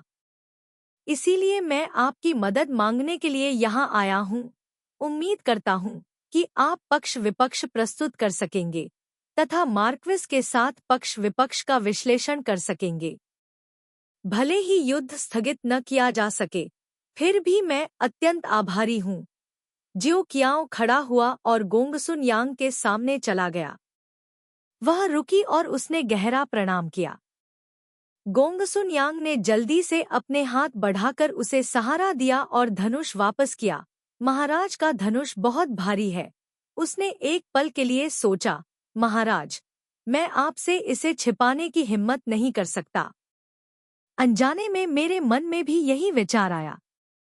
अब मार्क्विस ने यांग शिन को बीट्रे पर हमला करने का आदेश दिया, जो वास्तव में अनुचित था। मैंने उसे एक बार पहले भी सलाह दी थी, लेकिन मार्क्विस ने फिर भी नहीं सुना। अब जब मेरे पास बीट्रे द्वारा लिखा गया पत्र है और महारानी ने मुझे स्वयं इस तरह यहाँ आने के लिए कहा है, तो मैं एक बार फिर प्रयास करने की पूरी कोशिश करूँगा। अगर ऐसा किया जा सकता है, तो यह न केवल रानी को कम दुखी होने में मदद करेगा, बल्कि परेशानी भी कम करेगा। जियो कियाओ ने उसे फिर से धन्यवाद दिया। अगर सर मार्क्विस से मिलते हैं, तो बस इतना कह दे कि मैं पहले भी यहाँ आ चुका हूँ और आपको बीजे का पत्र दे दूंगा। गोंगसुन यांग सहमत हो गए। उस पल बाहर से जल्दबाजी में कदमों की आवाज सुनाई दी। काले कपड़ों में एक लंबा व्यक्ति सीधे अंदर चला आया। जियो कियाओ को देखकर वह एक पल के लिए स्तब्ध रह गया, फिर उसका चेहरा ठंडा हो गया। उसकी तलवार जैसी भौहें कसकर सिकुड़ गईं। वह बिना कुछ कहे दरवाजे के पास तिरछे खड़ा हो गया, अहंकार से अपना चेहरा दूसरी ओर घुमा लिया। उसके गाल का सिर्फ आधा हिस्सा ही उसके पास छोड़ा। यह कोई और नहीं, बल्कि मार्क्विस वेई शाओ था, जिसे जियो कियाओ ने अभी अभी 2 बार थप्पड़ मारे थे। आधी रात में दूसरे व्यक्ति के सुंदर चेहरे को देखकर शायद उसकी त्वचा काफी मोटी थी। उंगलियों के निशान लगभग पूरी तरह से गायब हो गए थे, कोई निशान नहीं बचा था। जियो कियाओ ने गोंगसुन यांग को आखिरी बार धन्यवाद दिया और कहा, तो मैं इसे आप पर छोड़ता हूँ सर। ऐसा कहकर वह वेई शाओ के पास से निकलकर दरवाजे से बाहर चली गई। गोंगसन यांग ने भी उसे बाहर जाते हुए देखा। जियो कियाओ ने उसे रुकने के लिए कहा। वेई शाओ ने अपना सिर घुमाया और जियो कियाओ की पीठ को घूरते हुए चला गया। जब कांग टॉन डुओंग वापस लौटा और उसे सलाम किया, तो उसने ठंडे स्वर में पूछा, तुम यहाँ क्या कर रहे हो? उसके चेहरे पर संदेह साफ झलक रहा था। गोंगसुन यांग ने वेई शाओ को बैठने के लिए आमंत्रित किया और उससे पूछा कि वह यहाँ सबसे पहले क्यों आया। यांग शिन ने लिंगबी पर हमला किए हुए लगभग 1 महीना हो गया है। क्या कोई नई खबर है? वेई शाओ ने भौहें सिकोड़ी, उनकी अभिव्यक्ति अधीर थी। हमें अभी तक कोई खबर नहीं मिली है, जिससे पता चलता है कि स्थिति अभी भी पहले की तरह ही गतिरोध में है। यांग शिन के 100,000 सैनिकों और जू एन की जू झो सेना के साथ ऐसी लड़ाई अभी भी लिंगबी को नहीं हरा सकती थी। हालांकि इसे हार नहीं कहा जा सकता था, फिर भी यह काफी अपमानजनक था। वेई शाओ का चेहरा काला पड़ गया, वह एक पल के लिए चुप हो गया, फिर जोर से खांसने लगा, अपने शरीर को हिलाया और ठंडे स्वर में पूछा, तुम यहाँ क्या कर रहे हो? गोंगसुन यांग ने जवाब दिया, यह वास्तव में एक अच्छा समय है। लिना बिच की लड़ाई के लिए महिला सेना भी यहाँ आई थी। जिस व्यक्ति ने मुझे बी ट्रे द्वारा भेजा गया पत्र दिया था, उसने कहा कि वह इसे भगवान को भेजना चाहता था, लेकिन भगवान ने इसे प्राप्त नहीं किया, इसलिए उन्होंने इसे मुझे भेज दिया। वेई शाओ ने मेज पर अपना हाथ जोर से पटका। इसका कोई मतलब नहीं है। मेज पर रखा स्याही का पत्थर भी उछल गया। गोंगसुन यांग जल्दी से माफी मांगने के लिए खड़ा हुआ। यह मैं ही था जिसने सीमा पार की थी। मुझे उम्मीद है कि महाराज मुझे माफ कर देंगे। मैं तुम्हारे बारे में बात नहीं कर रहा हूँ। वेई शाओ ने गुस्से से कहा, तुम सिर्फ एक औरत हो, फिर भी तुम इतनी हिम्मत कैसे कर सकती हो? तुमने बिना अनुमति के मेरे पत्रों को छुआ। जियाओ कियाओ दफ्तर से निकलकर सीधे शिन पैलेस चली गई। उसने मूल रूप से पिछले महीने जाने की योजना बनाई थी। हालांकि बाद में उसका यात्रा कार्यक्रम बदल गया था, लेकिन उसका सामान उस समय पहले से ही तैयार था और वही रहा। जहां तक दैनिक जरूरतों, कपड़ों और अन्य विविध वस्तुओं का सवाल है, जुआन नुओंग और बूढ़ी नौकरानियों ने उन्हें व्यवस्थित तरीके से व्यवस्थित करना समाप्त कर दिया था। जब टियो कियू वापस लौटी, तो जुआन नुओंग ने उसका स्वागत करने के लिए आगे बढ़कर उत्सुकता से पूछा, क्या महिला वास्तव में जा रही है? क्या आप दक्षिणी सेना के आने का इंतजार नहीं करेंगे? टियो कियू ने ठंडे स्वर में उत्तर दिया, उसे यहीं रहना होगा और डोंग टिन द्वारा लिन बिच को हराने का इंतजार करना होगा। लेकिन मैं इंतजार नहीं कर सकता। पहले मैं जाता हूँ। इसके साथ ही उसने अपने आदमियों को आदेश दिया कि वे सभी बक्से बाहर ले जाएं और उन्हें गाड़ी में लाद दें। मैं भी उठकर बैठ गया। जियासी ने घबराकर अपने माथे से पसीना पोंछा। वह गाड़ी के किनारे चला गया और अपनी आंखें बंद करके सलाह दी, तुम लेडी का इंतजार क्यों नहीं करते? जैसे ही उसने अपना मुंह खोला, उसने देखा कि जियाओ कियाओ ने अपना चेहरा आधा खोला हुआ था और उसे घूर रही थी, इसलिए उसने शर्म से अपना मुंह बंद कर लिया। जियाओ कियाओ ने धीरे से कहा, अगर जनरल जिया एस्कॉर्ट नहीं करना चाहते हैं, तो मैं किसी और को भेज दूंगा। जियासी ने जल्दी से कहा, लेडी ऐसा क्यों कहती है? हम सभी ने रानी के आदेश का पालन किया और तुरंत रवाना हो गए। जियो कियाओ ने दरवाजा बंद किया और बैठ गया। जियासी ने अनिच्छा से प्रस्थान करने का आदेश दिया। जाने से पहले उसने चुपचाप एक अधीनस्थ को मार्क्विस को संदेश देने के लिए भेजा, जिसमें कहा गया था कि रानी युयांग लौटने के लिए तैयार हो गई है। अध्याय 125। गोंगसुन यांग ने कहा, मेरे प्रभु, कृपया शांत हो जाइए। महिला स्वामी ने स्वामी का अनादर करने की हिम्मत कैसे की? ऐसा इसलिए भी है क्योंकि लोगों के दिलों में पीड़ा है। जैसा कि आपने अभी कहा, लॉर्ड रानी के पति हैं, लेकिन बीट्रे कोई बाहरी व्यक्ति नहीं है। रानी की जगह पर खड़े होकर आप दो परिवारों को लड़ते हुए क्यों देखना चाहेंगे? इसलिए अगर कोई अशिष्ट कार्रवाई होती है तो उसे समझा जा सकता है। मुझे उम्मीद है कि मेरे स्वामी मुझे 1 या 2 पल के लिए माफ कर देंगे। वेई शाओ का चेहरा काला पड़ गया। सैन्य सलाहकार को उसके लिए क्यों बोलना चाहिए? उसने अभी तुमसे क्या कहा? क्या आप मेरी शिकायत कर रहे हैं? गोंगसन यांग को अनुभव था। जब भी जून हो उससे असंतुष्ट महसूस करता तो वह अपने संबोधन का रूप बदलकर सर से सलाहकार कर लेता, जिसका मतलब था कि उसने अपने उल्टे पैमाने को छू लिया है। उसने तुरंत कहा, जून हो, गलत मत समझो। अभी अभी महिला मुझे ढूंढने आई और मुझे बताया कि उसने मार्क्विस को नाराज कर दिया है। मार्क्विस ने उसे बोलने नहीं दिया। गलतफहमी दूर करने के लिए महिला के पास बीट्रे का पत्र मुझे देने के अलावा कोई विकल्प नहीं था। आशा है प्रभु शांत हो जाएंगे। मैं कई वर्षों से सैन्य सलाहकार रहा हूँ। लिंगबी की लड़ाई स्वामी का पारिवारिक मामला नहीं है, इसीलिए मैं इस पत्र को स्वीकार करने का साहस कर रहा हूँ। सैन्य सलाहकार, अधिक कहने की आवश्यकता नहीं है। लिंगबी के बारे में मेरा मन पहले से ही बना हुआ है।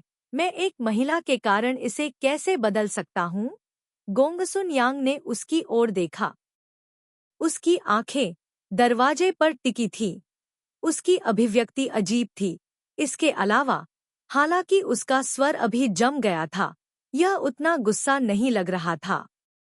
एक पल के लिए गोंगसुन यांग अनुमान नहीं लगा सका कि जून हो इस समय क्या सोच रहा था।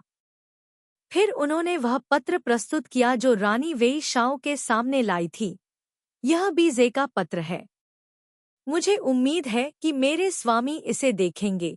वेई शाओ ने पलटकर देखा, लेकिन कोई जवाब नहीं दिया।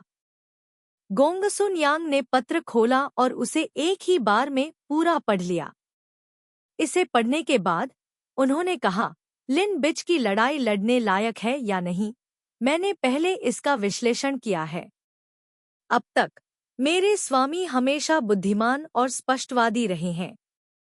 बेशक आप मुझसे भी अधिक स्पष्ट हैं कि कौन से मामले महत्वपूर्ण हैं और कौन से नहीं। इस बार मैं अपने स्वामी से कुछ कहने का साहस नहीं कर सका। मैं सिर्फ बीजे के बारे में बात करना चाहूंगा। बीजे मूल रूप से शरणार्थियों का नेता था, लेकिन जू ताई को मरने में सक्षम था, यांग शिन को 2 बार हरा सकता था और एक बहुत ही प्रतिभाशाली जनरल था, इसमें कोई संदेह नहीं है। अपने भेजे पत्र में बीट्रे ने कभी भी स्वामी के साथ अपने भाई बहन होने का उल्लेख नहीं किया। उन पंक्तियों के माध्यम से कोई भी उसकी ईमानदारी को देख सकता था।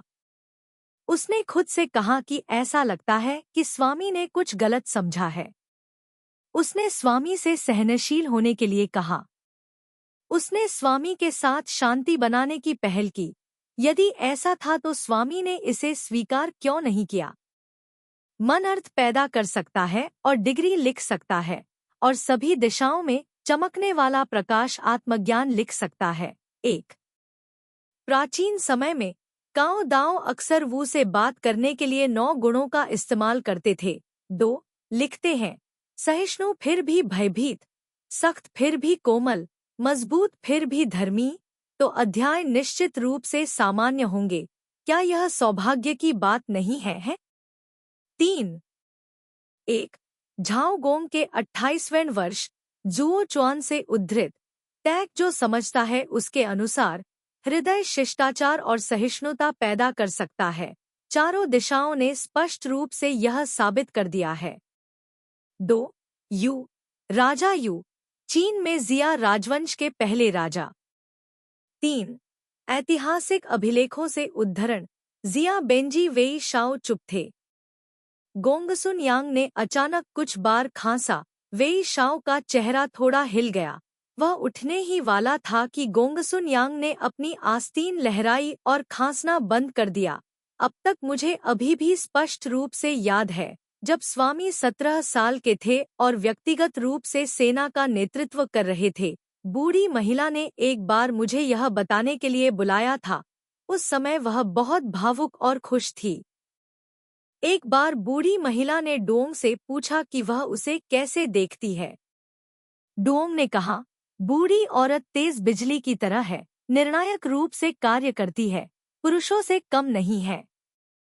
लेकिन बुढ़िया ने एक वाक्य में उत्तर दिया, अब तक वह स्मृति बिल्कुल भी फीकी नहीं पड़ी है। बुढ़िया ने कहा, मानव हृदय बहुत छोटा है, लेकिन बहुत उदार भी है। 4. ठीक वैसे ही जैसे 100 नदियां और 1000 पहाड़, भले ही वह जीवन के लिए उपयोगी न हो। आज वह जिस मुकाम पर है, वहां तक पहुंचने के लिए उन्होंने अपने जीवन में जिन कठिनाइयों का सामना किया है, उनके बारे में सोचने पर यही एकमात्र चीज है जिसे लेकर वह भावुक हुई हैं। 4. कहावत के अनुसार एक सज्जन का दिल सीधा नहीं होता, लेकिन उसकी आत्मा दुनिया में सबसे उपयोगी होती है। थान के मानहा, वेई शाओ पहले की तरह चुप रहे। गोंगसुन यांग भी फिर से नहीं बोले। थोड़ी देर बाद वेई शाओ ने ठंडे स्वर में कहा, सर, आपका इरादा शरणार्थियों के उस नेता को जाने देना है, अन्यथा मैं एक तुच्छ व्यक्ति हूँ। गोंगसुन यांग ने हंसते हुए कहा, मेरे स्वामी ऐसा कैसे कह सकते हैं?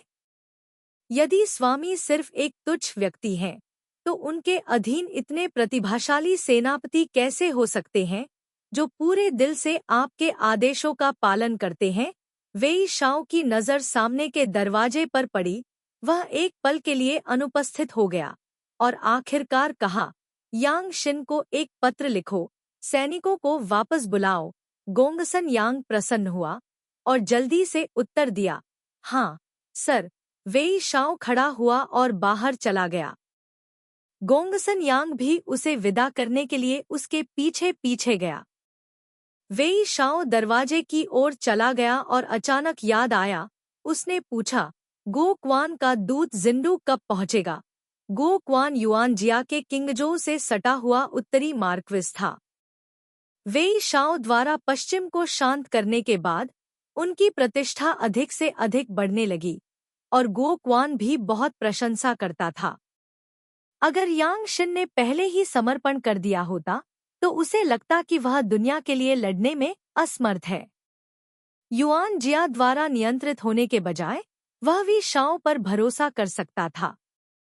यह जानते हुए कि वह अब शिंदू में है, गो क्वान ने योगदान देने की इच्छा व्यक्त की।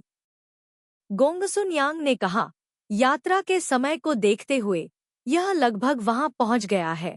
उसे सीढ़ियों से नीचे आते देख रानी को याद करते हुए उसने फिर कहा, जब रानी अभी यहाँ आई थी तो वह बहुत चिंतित लग रही थी। मेरे स्वामी, वापस जाकर रानी को यह खबर बताइए, वह बहुत खुश होंगी। वेई शाओ ने कहा, सलाहकार, हालांकि आज शरणार्थियों के नेता ने शांति के लिए एक पत्र भेजा है, लेकिन कौन जानता है कि भविष्य में वह हमारा दुश्मन नहीं होगा।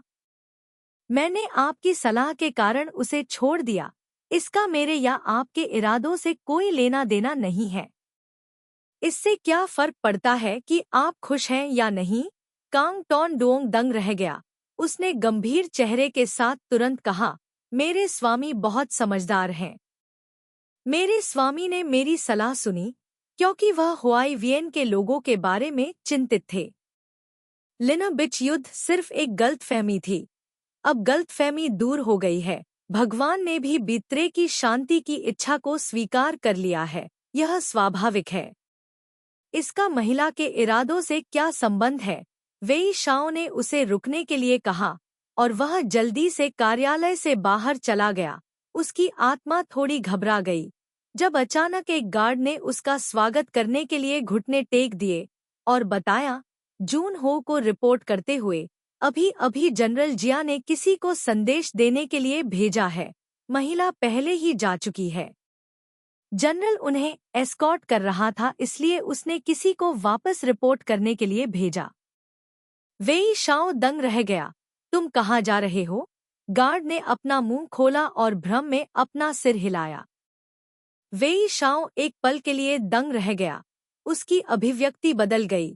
वह जल्दी से यामिन के मुख्य द्वार से बाहर चला गया, पत्थर की सीढ़ियों पर कुछ बड़े कदम उठाए, उस जगह पर गया जहां घोड़ा बंधा हुआ था, फिर मुड़ गया और ऊपर चढ़ गया। राहगीरों ने गढ़ के दक्षिणी द्वार की ओर एक घोड़े को सर पर दौड़ते देखा। उन्होंने उस आकृति को जून हो के रूप में पहचाना और जल्दी से पीछे देखने के लिए रुक गए। वेई शाओ ने पूरे दक्षिणी द्वार तक पीछा किया। उसने अपना घोड़ा रोका और लंबी सड़क पर देखा, लेकिन वहां से कुछ ही लोग गुजर रहे थे। उसकी दृष्टि के अंत तक हर जगह धूल उड़ रही थी और वह अभी भी घोड़े या गाड़ी की आकृति नहीं देख पाया था। उसने शहर के पहरेदार से चिल्लाकर पूछा, क्या तुमने अभी जियासी को गाड़ी को शहर से बाहर ले जाते हुए देखा? पहरेदार जल्दी से अपने घोड़े पर सवार होकर आया। उसके चेहरे पर अजीब और गुस्सा था। गार्ड चौंक गया और जल्दी से जवाब दिया, आज भी मैं इस जगह की रखवाली कर रहा हूँ। मैंने जनरल जिया को कभी शहर से बाहर जाते नहीं देखा। वेई शाओ ने पलटकर झिन पैलेस की ओर दौड़ लगाई, जल्दी से जा डोंग निवास के अंदर 2 लोगों के कमरे में चला गया। पूरा कमरा खाली था, वहां एक भी व्यक्ति नहीं था, यहाँ तक कि फर्नीचर भी आधे से भी कम था। उसकी रोजमर्रा की जरूरत की सभी चीजें गायब थी। वेई शाओ ने किसी को बुलाने के लिए आवाज लगाई और कई बूढ़ी नौकरानियां दौड़कर वहां पहुंची। महिला स्वामिनी कहाँ है? वेई शाओ ने जोर से कहा। बूढ़ी नानी डर गई और उसने धीमी आवाज में जवाब दिया, महाराज, महिला युयांग वापस चली गई है। वेई शाओ की आकृति स्थिर लग रही थी। जुन्हो और उसकी पत्नी बेहद स्नेही थे। जब वे पहली बार शादी के बंधन में बंधे थे, तब की तुलना में अंतर स्वर्ग और पृथ्वी जैसा था। शियायांग निवास में सभी बूढ़ी नानी इसे स्पष्ट रूप से समझती थी। लेकिन झगड़े का अंत कैसे हुआ, यह न जानते हुए रानी ने मार्क्विस को छोड़ दिया और अकेले ही गुडुओंग के पास लौट आईं। वे काफी देर तक दरवाजे के बाहर इंतजार करते रहे। एक थोड़े समझदार व्यक्ति ने हिम्मत करके अपना सिर उठाया और हिम्मत से कहा, जब रानी गई थी तब भी उजाला था, लेकिन अब अचानक आसमान में अंधेरा छा गया है। शायद मौसम बदलने वाला है। महिला स्वामी अभी कुछ समय पहले ही चले गए थे। अगर वह उनका पीछा करती तो शायद वह अभी भी समय पर होती, इससे पहले कि वह अपनी बात पूरी कर पाती। उसने मार्क्विस के चेहरे पर उदास भाव देखा। 2 ठंडी निगाहें उस पर फेंकी गईं। दूसरे व्यक्ति के पास चुप रहने के अलावा कोई विकल्प नहीं था। दोपहर के बाद सूरज पूरी तरह से गायब हो गया था। जिंडो के ऊपर का आकाश बादलों से ढक गया था, मानो पहले से ही अंधेरा हो गया हो।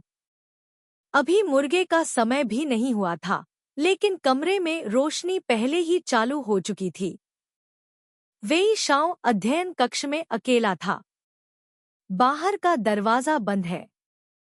हवा दरवाजे की दरार से गुजरी और वेदी पर मोमबत्ती की रोशनी टिमटिमाने लगी। उसे बेचैनी महसूस हुई। उसके हाथ में रखी सैन्य पुस्तक एक पृष्ठ पर काफी देर तक रुकी रही। अंततः इसे फेंक दिया गया।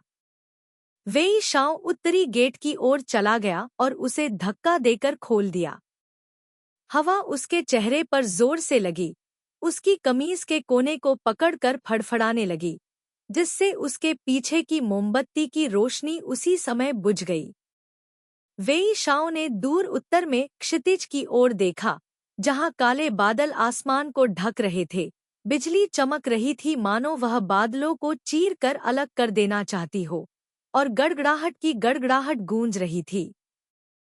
वह बहुत देर तक विचारों में खोया रहा। एक बड़ी बूंद जो कि एक बीन के आकार की थी, अचानक उछलकर उसके गाल पर लगी। छत की टाइलों के ऊपर से तेज आवाज आई। उसे लगा कि मौसम ठंडा है। शरद ऋतु।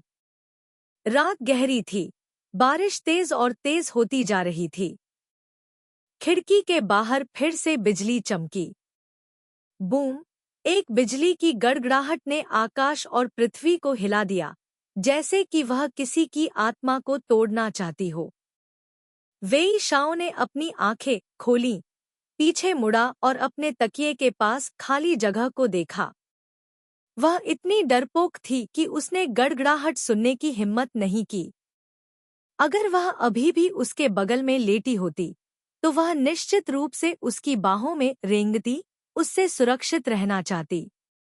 वी शाओ का दिल खाली था, जैसे किसी ने उसमें से एक टुकड़ा तराश दिया हो। बिजली का एक और बोल्ट रात के घने काले आसमान को चीरता हुआ चमका, जिससे शिंडू शहर का आधा हिस्सा दिन की तरह चमक उठा। अंतहीन गड़गड़ाहट के बीच उसके दिल की धड़कन भी बेतहाशा तेज होने लगी। वह अचानक पलटा और जमीन से उठा, जल्दी से अपने कपड़े पहने, बाहरी कमरे में लटकी रेनकोट और शंक्वाकार टोपी ली और बाहर जाने के लिए दरवाजा खोला। जैसे ही जूते सीढ़ियों से टकराए, पानी हर जगह छलक गया। वेई शाओ जल्दी से बाहर चला गया। जियो क्याओ दोपहर के आसपास बाहर गया। मौसम अभी भी अच्छा था। किसने सोचा होगा कि दोपहर के बाद सूरज बादलों से ढक जाएगा। मुर्गे के आने से पहले ही आसमान रात की तरह धूसर हो गया और बारिश शुरू हो गई। बारिश तेज होती गई और मूसलाधार बारिश की तरह बरसने लगी। रास्ते में हवा और बारिश 10 मील से अधिक तक जारी रही। अंत में वे सराय में पहुंच गए। वे जल्दी से अंदर घुस गए। सराय वाले ने सबसे अच्छा कमरा तैयार किया था और जियाओ कियाओ को आराम करने के लिए आमंत्रित किया था। जुआन नियांग ने बिस्तर पर एक कंबल और गद्दा बिछा दिया। वह यह भी जानती थी कि जियाओ कियाओ को गरज से बहुत डर लगता है, इसलिए उसने आज रात उसके साथ रहने की योजना बनाई। हालांकि जियाओ कियाओ अभी भी ठीक से सो नहीं सका। उसने अपनी आंखें बंद कर लीं और अपना सिर कंबल में छिपा लिया। आधी रात के बाद ही गड़गड़ाहट धीरे धीरे कम हुई और वह आखिरकार सो गई। अचानक दूर से एक गड़गड़ाहट की आवाज सुनाई दी। जियाओ कियाओ चौंक कर जाग गई। उसका दिल तेजी से धड़क रहा था। उसने अपनी आंखें चौड़ी करके खोलीं और जुआन नुओंग की नींद में गहरी सांस लेने की जानी पहचानी आवाज सुनी और उसकी धड़कन धीरे धीरे धीमी हो गई। उसका मुंह सूख गया था और थोड़ा असहज था। वह जुआन नुओंग को जगाना नहीं चाहती थी, इसलिए वह धीरे से बिस्तर से उठी, मेज पर गई, अपने लिए आधा गिलास पानी डाला और कुछ घूंट पी गई। इसे नीचे रखने के बाद जियाओ कियाओ खिड़की के पास गई और बारिश से भीगी खिड़की को धक्का देकर खोला। रात की हवा ठंडी सांस लेकर अंदर आई और उसे भिगोने लगी। उसे पता ही नहीं चला कि इस साल शरद ऋतु कब आ गई। कमरे में शोरगुल की वजह से जुआन नुओंग की नींद खुल गई। जियाओ कियाओ ने दरवाजा बंद किया और अपने बिस्तर पर वापस आ गई। आधी जागी हुई और आधी सोई हुई जुआन नुओंग ने जियाओ कियाओ के कोमल शरीर को छूने के लिए हाथ बढ़ाया। उसे लगा कि वह थोड़ी ठंडी है, इसलिए उसने कंबल का कोना पीछे खींच लिया। जियाओ कियाओ को आखिरकार थकान महसूस हुई। उसने अपनी आंखें बंद कर लीं और छत की टाइलों पर बारिश की बूंदों की आवाज सुनने लगी। धीरे धीरे उसे नींद आने लगी। उसे नहीं पता था कि कितना समय बीत गया था।